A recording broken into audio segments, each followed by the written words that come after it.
Welcome to Conversations with. My name is Shaley Hoogendoorn, and I live with bipolar 2 disorder.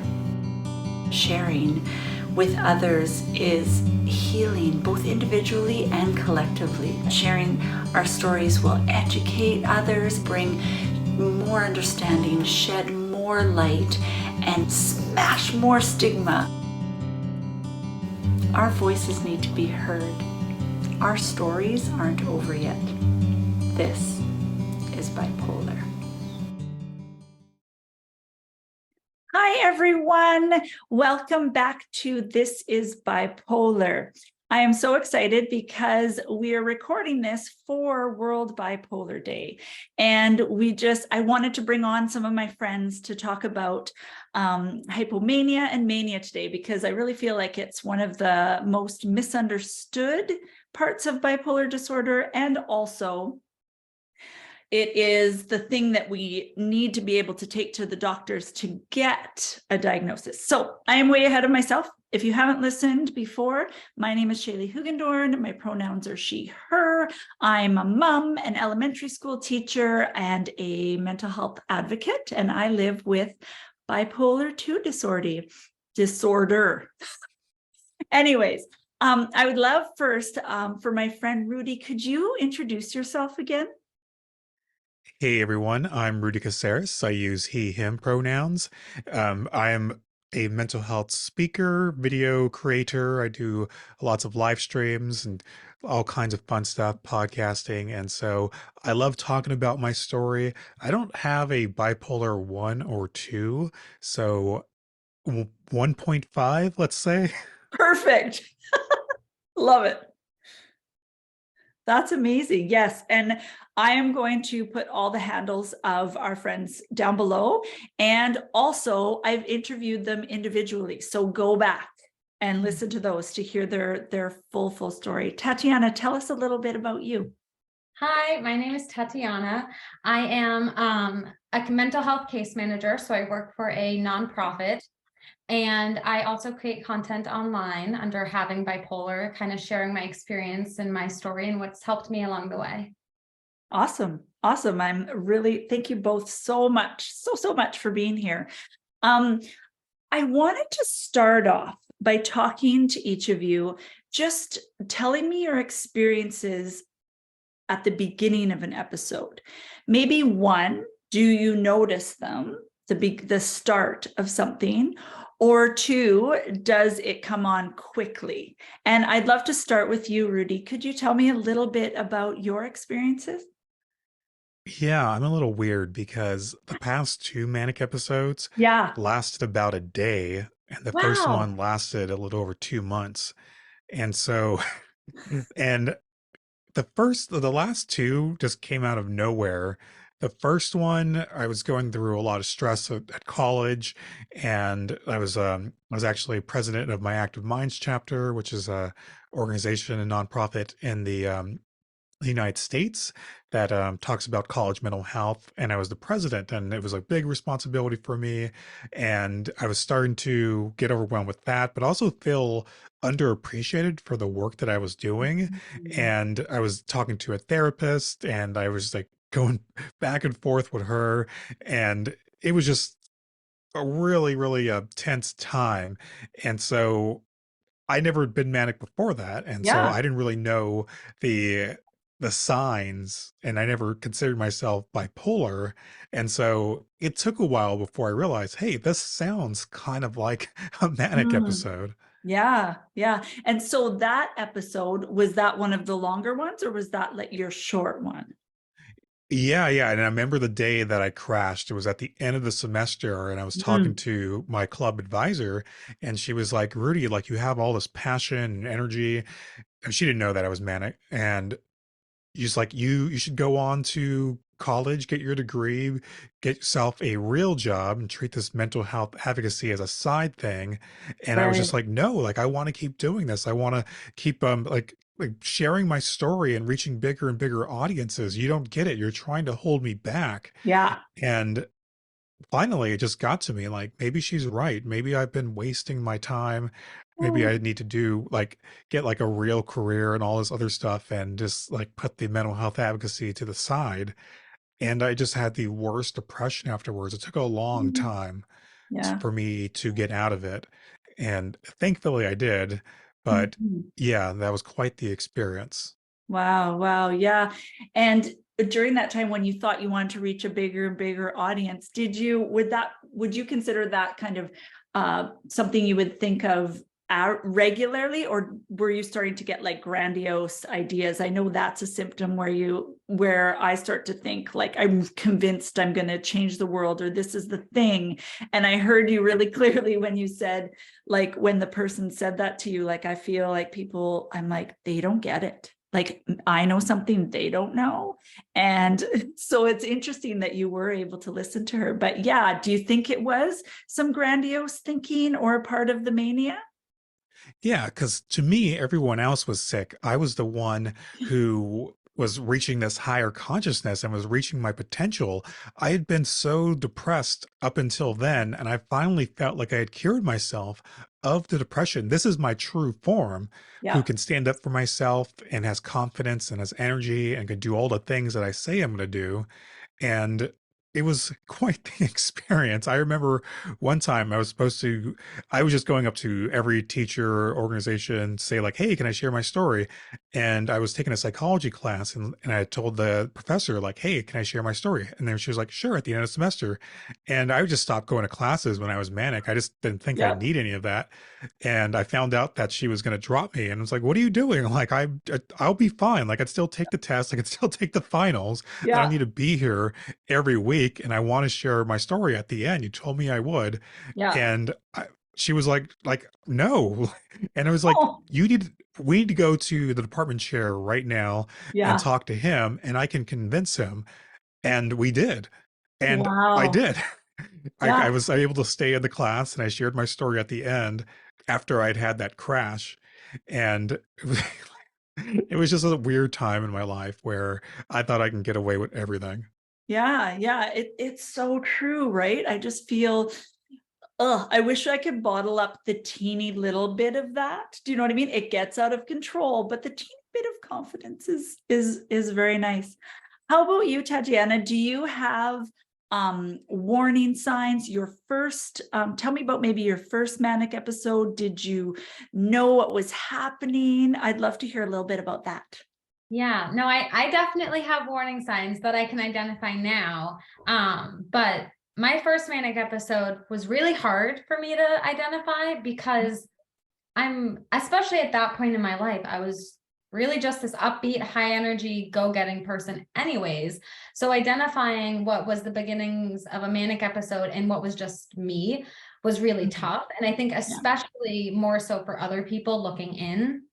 Um, but I mean, one of the first things that will happen is I'll talk really, really fast. There'll be no breaks in between. I'll be talking like this and I'll be telling you all these things and I'm barely even breathing, and so that'll be something that most of my close friends or loved ones now will be like, oh, she doesn't talk that way normally. Come on, especially because people can't normally get a word in edgewise with me. And so especially then, Yeah. and so that'll happen.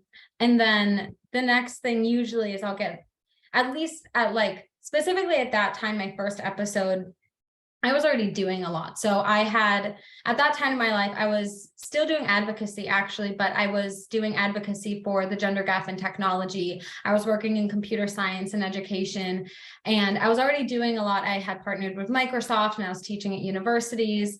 And so to identify the parts of me that were healthy and go-getting versus the parts of me that started to become really grandiose.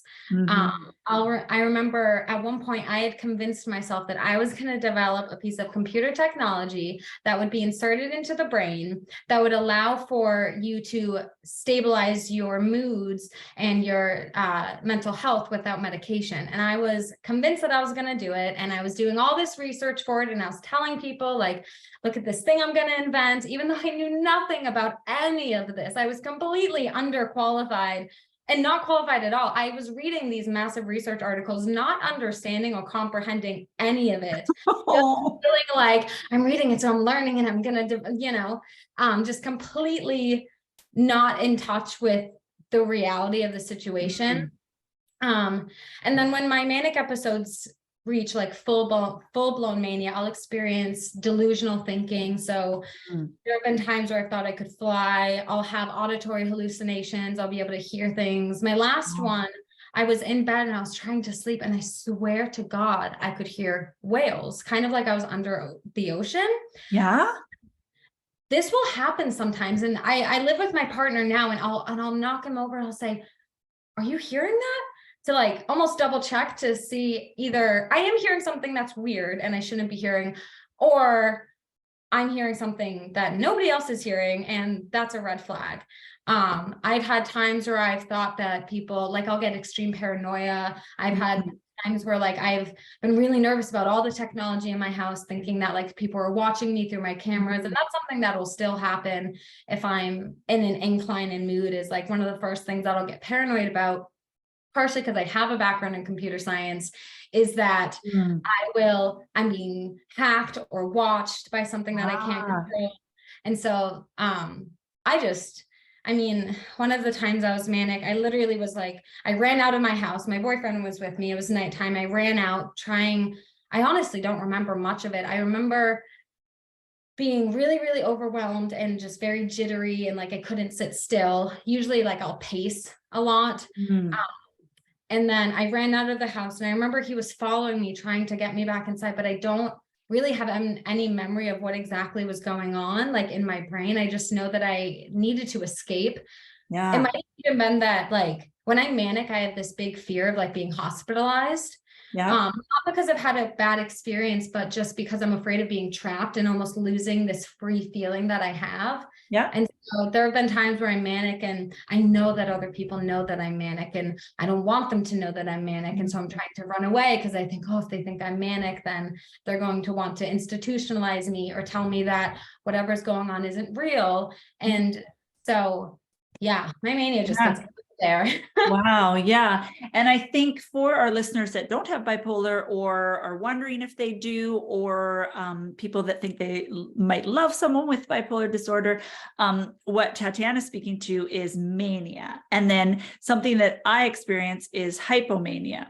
And so it's just a little bit more muted. So how I kind of explain it, I have, someone that I know would go on a shopping spree and like spend everything, right? But I might go and it's out of character, but it's like a couple $100, right? I know someone, like when I've put it out on Instagram, like has bought a boat or started a band and they can't play an instrument or those kind of things. It's just a little bit more muted. And that's not to say that it's better, because generally the depressions sometimes are way lower. It just depends. So just in case, I wanted to define that. Yeah, you brought up something really, really interesting about the just paranoia or overthinking. Rudy, have you had any paranoia, or what's something that, do you have a recurring like thought or something you kind of get hyper fixated on when manic or a little bit higher? No, not really. No? So we can move ahead. No, I'm just so curious about it, because mine, it changes up, but I know that it really affected some of my friendships, because I would think like either they were asking too much of me, or they didn't like me as, like, my big thing was they didn't like me as much as I liked them, which made me then like feel bad, right? And then I try to, what can I do to make them like me so much? So Rudy, I'm wondering, what does it, if you can remember, to the big one or your small one. So you've had two experiences? Three. Okay. Tell me about how it felt in your body when you had the other one. So you had a 1 day, you had the longer one. What was the third one? The third one was all the way back in 2016. And I remember waking up around 10:30 p.m. So I didn't even wake up in the morning, and just being like, I'm manic. Yeah. I knew. You knew. Yeah, by that time, Wow. yeah, I knew. And so I just stayed up all night, and I I'd actually gotten paid that day too. I'm on disability from the VA, the Yeah. Veterans Administration. Um, and so I was like, hell yeah, I'm gonna spend a bunch of money today. Yeah. Yeah, yeah. And so thankfully I paid my rent first. But yeah, that's how I was. And I remember I was actually going to call my landlord to give my notice because I had lived there for a year and tell them that I don't want to live here anymore. And I was going to live with a friend in a abandoned building, basically, that we were turning into a theater Yeah. to put on plays. And he was already living there, and I was going to join him in a different part of the theater, just like, okay. Yeah. And had it all figured out. I really, at the time, like, I really wanted to support this theater because I really believe in the arts, and we didn't really have anything like that in my community. And I remember the afternoon of, we're all hanging out, me, him, the actors, and he says something that offends me and makes me feel less than. And I walked out of the theater, didn't even tell him I was leaving, walked around, bought a new phone, and for like miles and miles, came back in the evening time Yeah. where he was wondering where I was and told him, do not ever talk to me like that ever.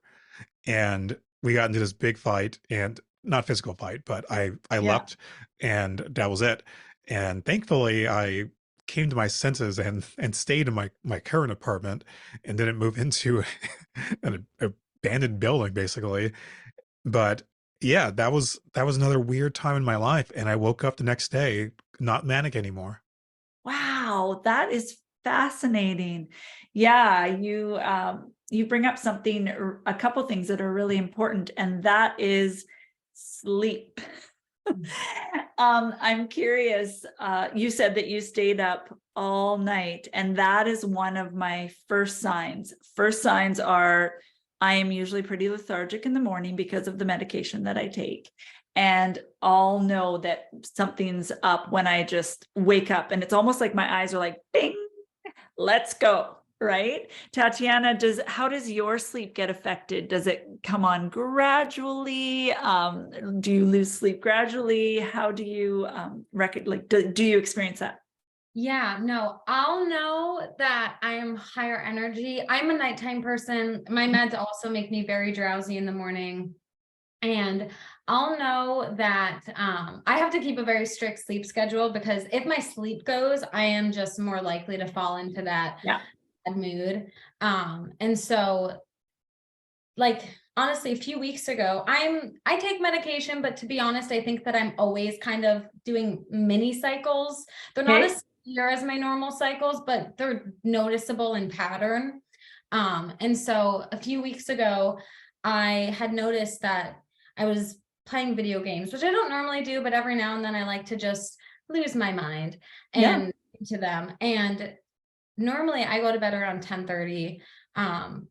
But all of a sudden it was 3 a.m. Wow. And I'll notice that I'm starting to get into higher energy when I don't get tired when I normally do, when I start to lose time, Yeah. because I'm just moving and going and going. And suddenly it was 8 a.m. 2 seconds ago, and now it's 4 a.m. And what happened to all that time? It Yeah. doesn't, time just doesn't feel the same. Everything moves so quickly. And so once I start to lose time and I'm like, oh my goodness, it was supposed to be that, and I'm staying up later, because usually it's not even that like I'm staying up on purpose. It's that I get fixed and engrossed in something. And then all of a sudden time goes and I think, oh, well, it's already 3 a.m. Why go to sleep now? I have to be up anyways. And so then I just stay up. And Yeah. then I have a cup of coffee because I think that, oh, I would normally have a cup of coffee, and that's just gonna prolong that episode. And so for me, it's just kind of like all of a sudden I start losing time, and I notice that, oh, I haven't been going to bed when I normally do, and I'm not getting tired when I normally get tired during the day. I don't need the same pick-me-ups that I need. Yeah. That's where I'll start to notice that something just isn't going right inside of me. Yeah, yeah. That hit so hard when you said losing hours or losing time, and just the hyper focus of something. I just feel like I get hyper focused on one or a whole bunch of I'll different. get obsessed. Yeah, Like, yeah, and obsessed for me is the right word. yeah, I just obsess over something that normally I probably wouldn't even obsess over, to be yeah, completely honest. And it's usually a very, very specific task. It's not something general, like the brain chip task. That yeah, was my obsession yeah, forever. And it's not anything general or like special. It's just something totally random that my grandiose ideas decided that yeah, the thing that's going to make my life, you yeah. know. And how did that, I'm curious, how long did that fixation on making that happen? Was it something quick? Was it days, weeks? Do you remember? Honestly, I really couldn't tell you. Honestly, Mm, like especially in the beginning of my manic episodes before I was on medication, it's so blurry in terms of how long it was. It yeah. could have been 2 weeks. Because I remember at that time I was traveling with my family for a funeral service, and we were in Maine for a while. And I don't remember the length of time, but I remember being at the hotel we were staying at in Maine and being in the lobby and on my computer reading all these research articles and using their printer to print them out and highlighting things. It was all nonsense. I didn't understand any of it. I was highlighting Yeah. BS, to be frank with you. Yeah. And I have no real remembrance of how long that happened for, because it just all kind of happened all at the same time. It almost felt like, Wow. you know. Yeah. Yeah. Oh, that's fascinating. I find if I don't set alarms, like I might forget to pick up my kids, or if I don't set an alarm, like this is actually a time that people eat. that I forget. Yeah. Do you forget to eat, or when you were manic, Rudy? Yeah. Do you get all focused on something? I tend to eat too much and a lot of Interesting. junk. Yeah. Yeah. Oh, I do And too. yeah, I remember especially during the first time, like I was like twice this size. And some of that was due to meds, but I Yeah. was just like that, just constantly eating. I would eat like an entire pizzas by myself. And then when I lived alone and I was manic, yeah, it was even worse, because then it's like all this food is mine. I'm going to eat all Yeah. the Yeah. food Yeah. and not feel bad about it. And yeah, and like overspend on food, go out to restaurants by Oh. myself and just spend $100. And yeah, that's me. Yeah, I'm all or nothing, right? So then I wouldn't eat, and then I'd eat a whole bunch. And then, but it was really weird for me because I didn't gain weight, but that's because I didn't sleep. So my metabolism was going way more, which was really interesting. But I just grab like for carbs or things like that. Preparing something just seemed really, really hard pre-medication. That's interesting. One thing I wanted to ask you both about. So I didn't realize this until I was diagnosed, but I used to call during these times, I used to call it my spidey senses. And what happens to me is what I start to notice when I get hypomanic is my sight, like everything is brighter, more beautiful. I can hear things from really far away. And also like smells. And I call it my spidey senses because just everything is kind of almost tingly, like I'm much more aware.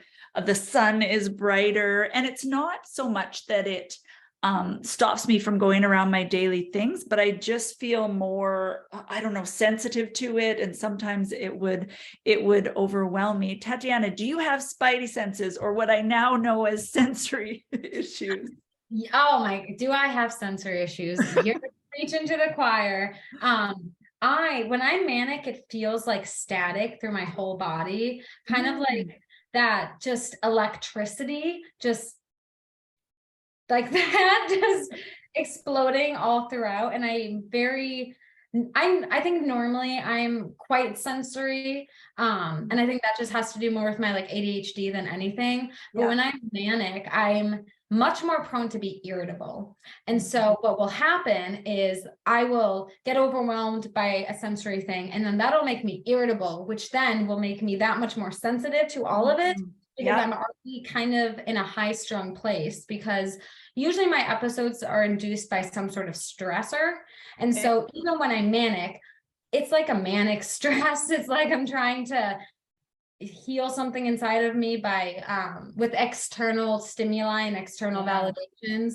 Yeah. So like when I'm manic, it's typically if I'm getting that like staticky feeling and that sixth sense, it's just because I'm so irritable from being manic and not sleeping and not eating and all of these things that I'm not in general taking care of myself. And my mania will go from like, I'm being so productive and I'm doing so great and I'm doing all these things and I feel like the best version of myself and I'm hot and I'm sexy and I'm the smartest and I'm the best. I fucking hate everyone. Everybody go away. Like, don't look at me the wrong way. And I'm going to run down the street and you will not mess with me. So she goes from 0 to 100 really, really quick in this. Oh, I hear you. I hear you. Rudy, do you have sensory things when you feel manic, or just anytime, living with bipolar? Yeah, I definitely have like this energy like racing through my body, and like I just feel like a heightened sense of passion. Like it's like it's like I feel larger than myself, and I can just do anything. And like yeah, like like just everything just feels more intense, Yeah. and just things are brighter. Like I can hear more, and I just feel more in tune, feel more focused. I Yeah. know some people like they just get erratic and they're all over the place, but for me, it's like I come up with not always the greatest ideas, but I'm at least able to come up with ideas. Whereas Yeah. usually, I like my mind is just racing all over the place. It's hard to really like pin myself down and do things. Like I've gotten a grant one time when I was manic, and Yeah. so yeah, there's definitely some pluses and minuses, and it's just so difficult to try to bottle that up, Yeah. especially like if you're no longer manic, you miss it, but then when you're manic, it's just like becomes too much after a while, Yeah. and so when we're depressed, we sometimes trick ourselves thinking like, oh, if I was only manic, I could do this and that, but like only just a little bit manic. I'll Yeah. be better next time. Yeah. Yeah. Oh, yes. When I'm depressed, I forget all the bad things about hypomania and I romanticize it, right? Like I because it feels so horrible to be depressed. You don't get any of those zings of goodness. And so I can see, like, I know a lot of people judge or wonder, like, how could someone stop taking their medication? Like, really, yeah, they have such a negative view of people like that. But I want to explain to folks, of course, don't go off your medication. Of course, it isn't a great choice, but I think it's really important for people to understand why. It's not, we're just chasing something better than this horrible depression. Right. I was really relating to what you said, Rudy, about projects. So since even before and since medicated, and I don't know if this is because it's hypomania, I'm not sure, but I too was able to do big things and good things, and I don't think I could have done them on the level that I did without the hypomania. And so like I just started deciding that I liked event planning. I have no background. In fact, my parents were hippies and we didn't even have like those organized birthday parties or anything. Like I didn't have any background, but I love beautiful things and I'm a gatherer and a major extrovert. And so I was doing these events at the church, just small events. And then I had this idea. And I was doing a lot of work with raising money for like human trafficking, and I was really passionate about it. And so I decided that I was going to do a fashion show, but it was going to be like regular folks, and it was going to be like all the way up to size 25. It was going to be very diverse. I wanted like a whole section of folks that wore like their cultural wear. It was huge. And at first, and a bunch of people didn't think I could do it, but I have a few people that are like, you can, like you said, Rudy, you're very charismatic and you can get people on board when you're that excited about something, right? So in 2 months, so let's just say like a wedding takes like a year to plan. We know like these kind of things. So in 2 months, I had 85 models. I had gone out and I had no budget. The church was giving me a couple $1,000s. I put out a $10,000 event because I had myself and others went to businesses and got all the free stuff and it just the contacts. And we ended up making like, 10 grand and be able to give it to things. So it was something that I could do within this. Like I was able to rein it in and do that. And I think what's hard about that is that you get like a lot of compliments and stuff. So it like feeds in it. But then what happens is probably almost 2 months after, like for 2 months, I could function and do the things I had to do, but then that was it. So there was always a cost for me for the big projects. Now, if I was to do that, I feel like I could still tackle it, but I would give time. Like I feel like I don't I have no sense of how long something will take, which is really hard when you commit to something like that, for sure. So I hear what you're saying is there's like good to it until there isn't. And with me, I don't know when to stop. Like if only there was that invisible line that you were like, hey, if I get to here and then rein it in, it would be okay. But there's not. All of a sudden I'm like leaping over this line. But yeah,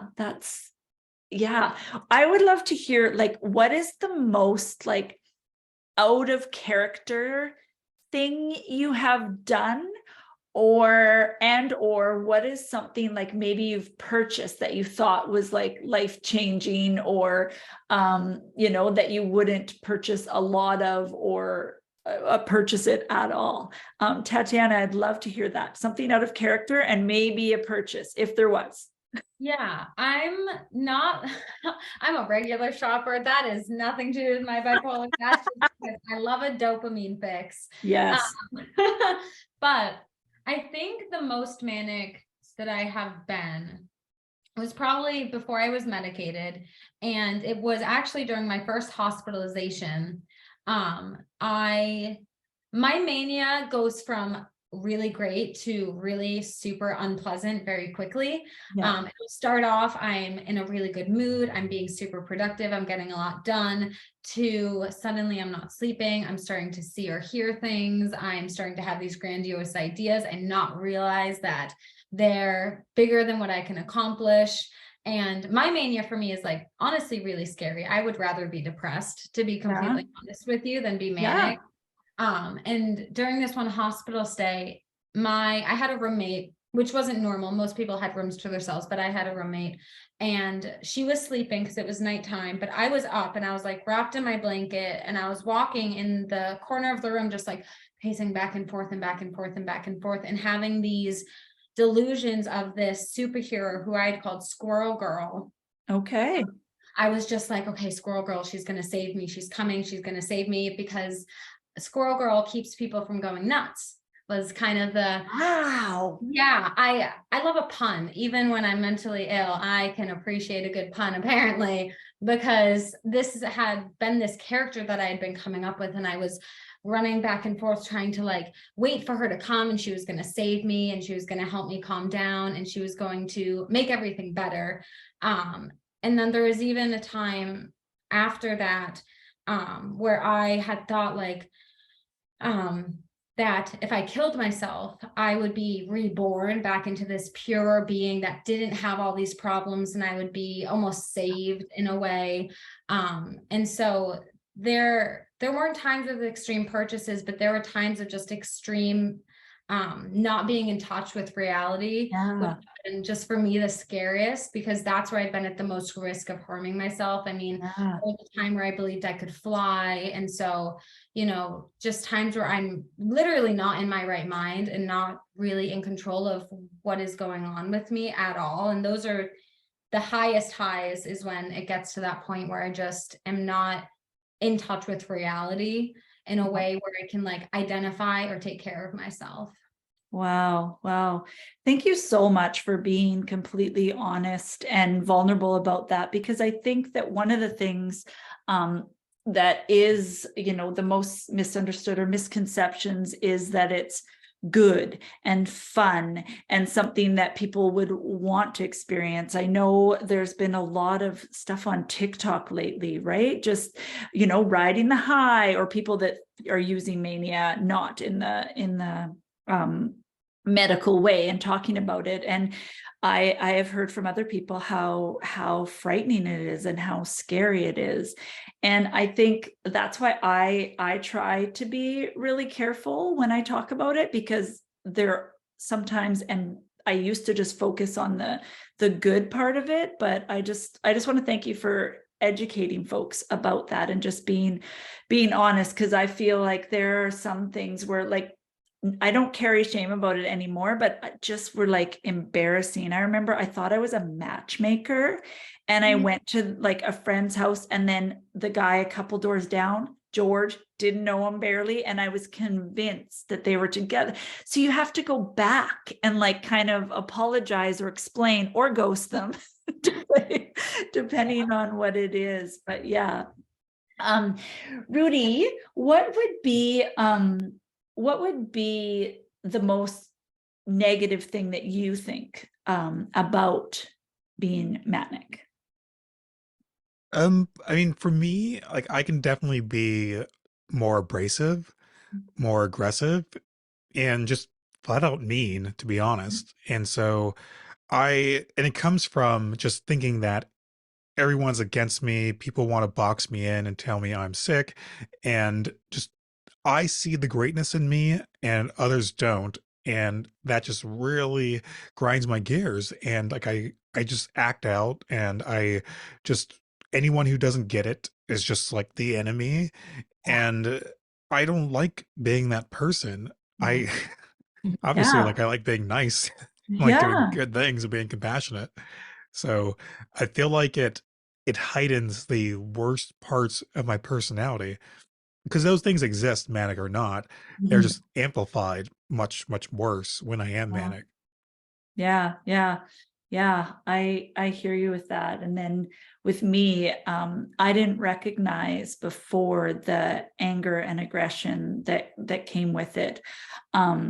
I shoot down everyone's ideas because I feel like I've thought of everything, and and I've thought of everything, and mine's the best. I don't give people like the time of day, and just like how you mentored, you just don't feel appreciated for the greatness that you're really sitting in and feeling at that time. Yeah, I think that's something too that I didn't really speak about before, and I used to be kind of embarrassed about, because also it doesn't look good to be like an angry person, and then on top of that being a woman, and I am in faith communities, so then there's like that extra like being nice or good, and I just carried a lot of shame about that. And I just thought it was my, who I was. It was in my core. And I found it so freeing when I got my diagnosis and started talking to other people and reading and listening about that. Oh, this is a symptom,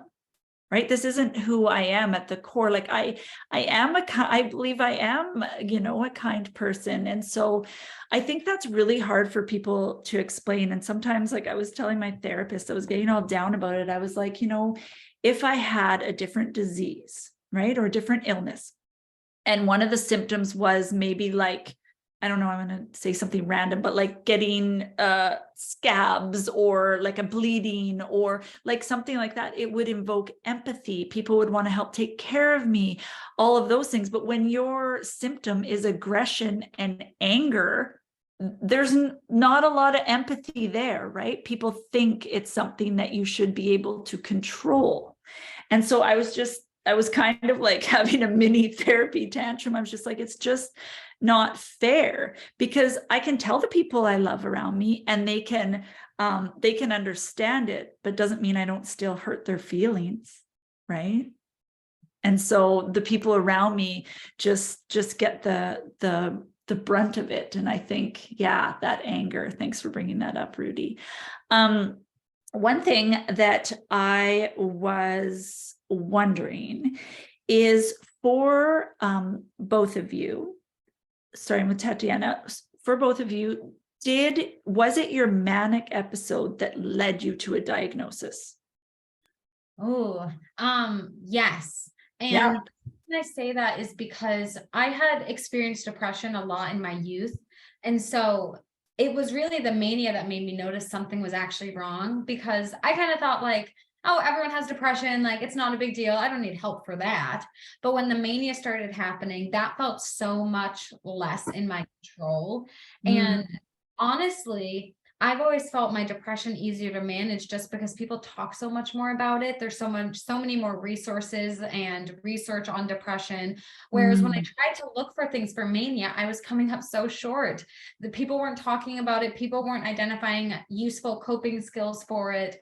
And so, especially when I would get past a point where I could identify that I was manic, how was I supposed to help myself? Right.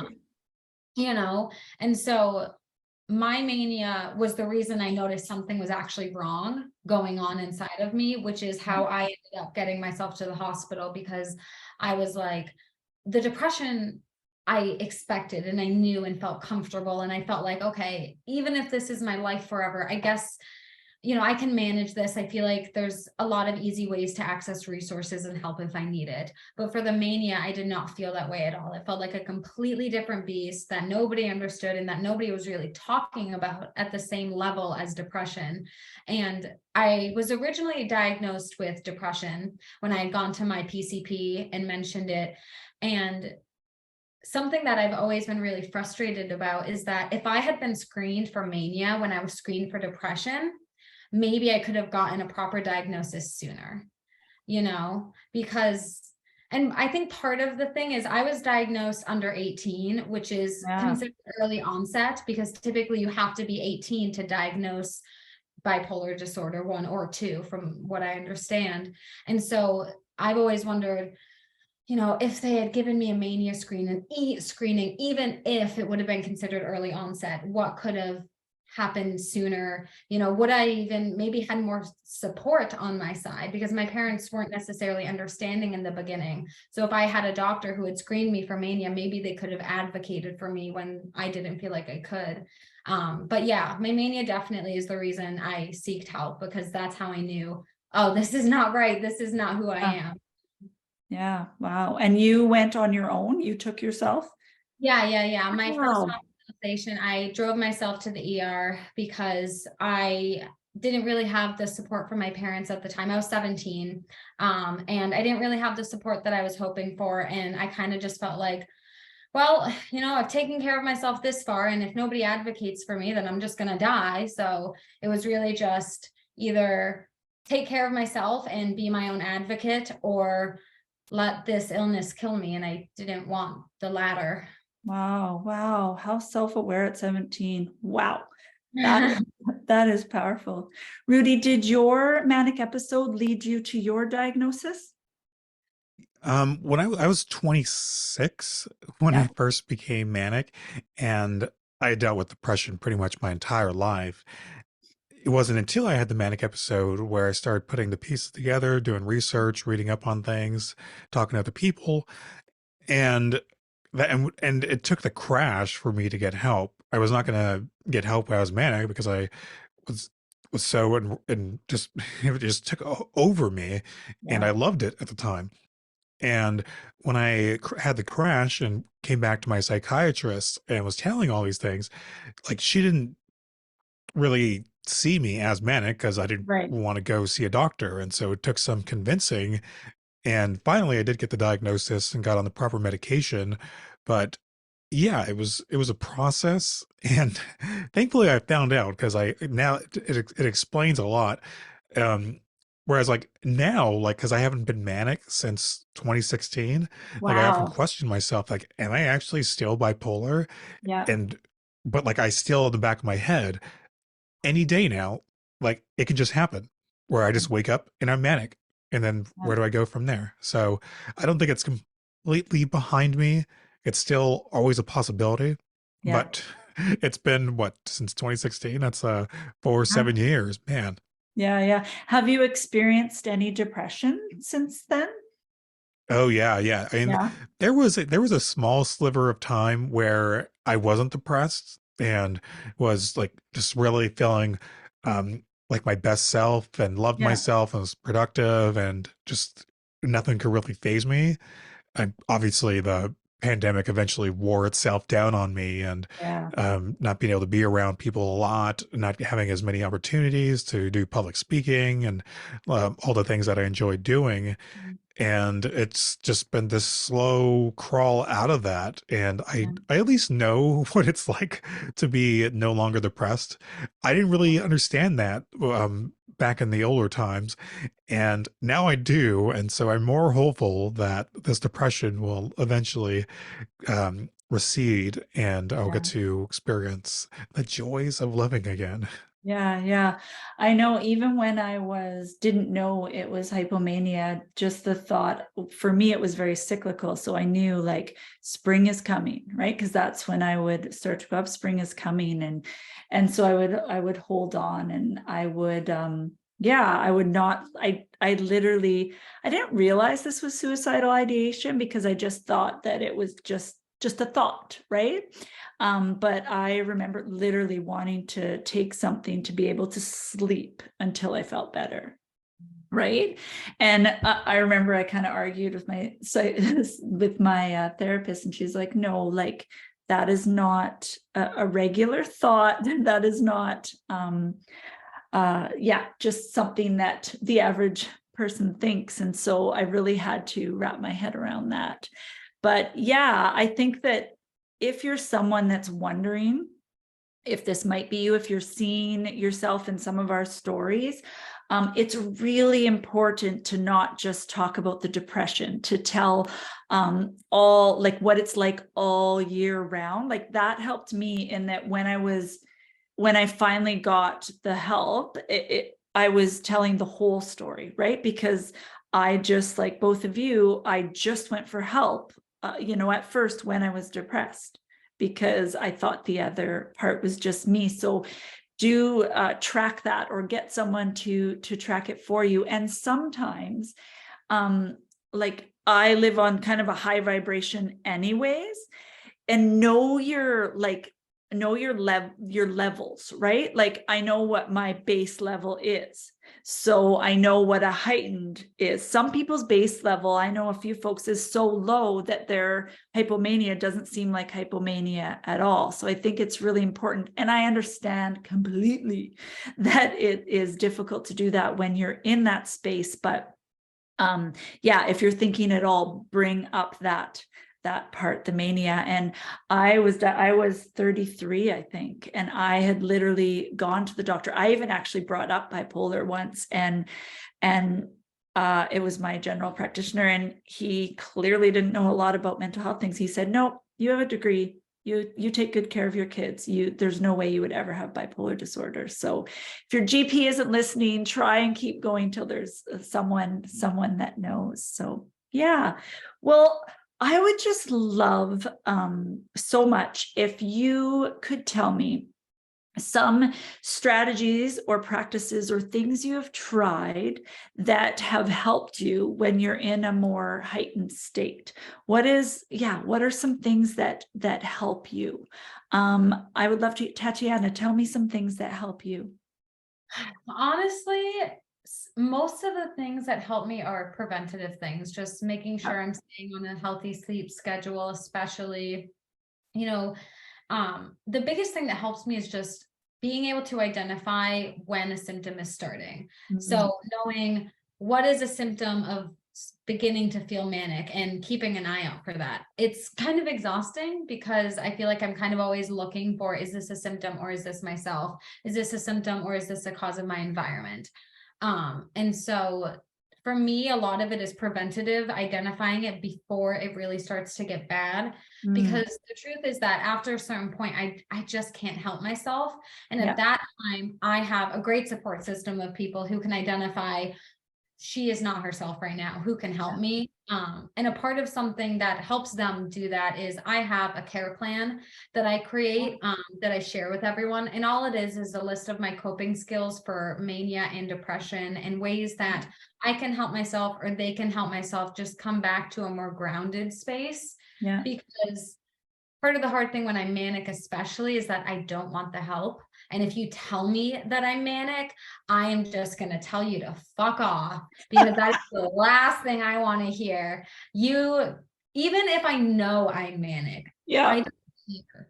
I want to stay manic because I feel great. I feel Yeah. like, why are you trying to stop me from being my true self? Why are you trying to prevent me from being happy? I'm never happy. Why won't you let me be happy? I'm not manic. I'm just finally my true self. Yeah.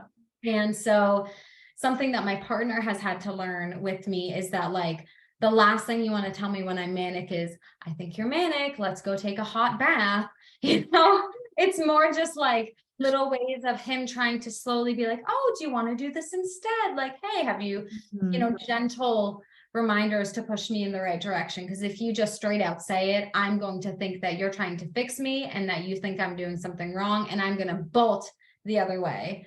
So most of my things are preventative, just making sure that I stay in a grounded space. And if I'm noticing symptoms, that I take the proper steps of self-care, but also let my support system know that, hey guys, I'm not feeling very well. Can you help me look out for these things as they come? Because I don't want them to get to that place where I can't take care of myself, and I won't let you take care of me. Yeah. Yeah. You can't see that you're like burning it down, right? You can't see that. I love that you said make a list, because I didn't do that for years and years. But what I tried to do is also check your list when you're in the other state, right? Because like you said, we don't recognize. And I think one of the biggest things about getting my diagnosis is that they talked to my partner, my husband as well, because we don't see it all. So I always tell people, like, bring someone that knows you, that can see things that you can't. What kind of things help you, Rudy, deal with, mania? You haven't had it in a while, so maybe what kind of things just help you cope with bipolar in general? Yeah, I mean, definitely the first time I was manic, I was just completely out of control. Yeah. It's actually surprising, like, I didn't get beat up by someone. Oh, But things that help me in general, I know it sounds kind of cliche. I need to get out into nature. I got to go for a hike. I have to touch grass. yeah. I live near the ocean too, so I got to hear Nice. those waves. I like going for long drives. I just got to. It's funny because sometimes I don't like being in my head too much, because then I just overthink. And Yeah. there are times where I need to go somewhere where I can just sit, be still, have no one bother me, don't have my phone near me, and really just think about. Because when I'm depressed, there's some need not being met, something missing, something I'm not doing, something that, like, I need to improve upon, or just completely missing from me, and I need to find that.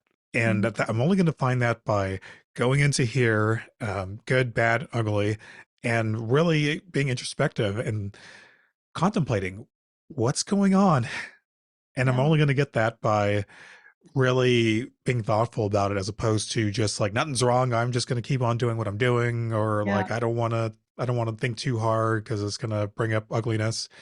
And when I do that, that's when I start getting my focus back and start, like, building plans and try to have something to work on. I need something to drive me. Yeah. If I'm just complete, like, just directionless, that's when I get my darkest. And Yeah. thankfully now, I started a new job position that I'm really excited about, and that's giving me that drive. And before that, if I didn't get this job, man, I don't know what I would do. Like, I would just Yeah. be like 10 times as depressed. I would just keep sliding and Yeah. down and down and down. So thankfully I have that. But yeah, for me, being out in nature, introspection, just getting out there and just getting out of the house. Like, there's no good that happens inside of here. Right? Too much. We've had too much. Yeah. Oh, I love that you brought that up. And just listening to both of you, it's really interesting. We have to come up with 2 lists, right? We have to have a list of what helps us, and sometimes they overlap, all Venn diagramish, but we have to have a list of things that help in this part and in this part. And like Rudy said, there's a time where you have to, feel your feelings, and then there's a time where you have to take a step back from those feelings, right? And what I heard you say, Rudy, like with your job and stuff, like I find, when I'm depressed, it's like I need some momentum. And then when I'm hypomanic, I need to go backwards and slow it down. So I think it's really hard for people that don't live with bipolar disorder to understand how disorienting and like you said, Tatyana, exhausting to for it to be such total opposites. And I thought you brought up something, both of you mentioned, like not knowing, right? And I think that's really hard. And I think with nature and with the preventative things that we can try and not get in the headspace of always wondering. Like I've just crawled out of a depression in the past 2 weeks, and it's like I feel sometimes like I can't even enjoy it and be in the present moment, because I'm like, is this getting too happy? Am I happy or hypomanic? And I'm like trying to be aware, because I can't push that completely out of the picture, but also trying to be in the moment. I think that's my hardest thing about bipolar disorder, is being in the moment, because I'm always, anxiety is the future, and the depression is always looking at the past. Well, thank you both so much for joining me and chatting about this. I just adore you both. Rudy and Tatyana are putting beautiful, helpful, actually world-changing information and advocacy projects and words and events out there in the world. So I encourage you to go check out everything that they're doing. I'll put their handles in the show notes. And yeah, just thank you again. Go back if you want to hear their full story. I've interviewed them individually and just had such powerful conversations about that. And I know it sometimes might take me a while. I'm not sure, it might take them a while, but I know we're open to questions. And if you want to send it to me, I can pass it along and ask my friends. So thank you both so much. Thank you. Yeah, my pleasure. Have a happy World Bipolar Day. Yes, you too. It's our day. I'm like, I'm going to eat cake. I will take the celebration where I can. Nice. Thanks again. This is Bipolar. Thanks again for tuning in. You can find video versions of This is Bipolar on our YouTube channel. We also have all our previous and soon-to-be future episodes of the podcast on Apple, Podbean, Spotify, and Google Play. We spend most of our time on Instagram at this.is.bipolar. There is a vibrant community there where we have conversations and post different ideas and different strategies, and we'd just love for you to join us there. It is so helpful if you enjoy our work or think it would be helpful to someone if you could like and share and save and follow us in all or any of those spaces. If you're a listener for the podcast, if you could leave a review, we would be forever grateful. Again, thank you for being here with us. Let's get the word out. Let's share lived experiences so that we can change the ideas that people have about bipolar and help those of us that live with it feel less alone. This is Bipolar.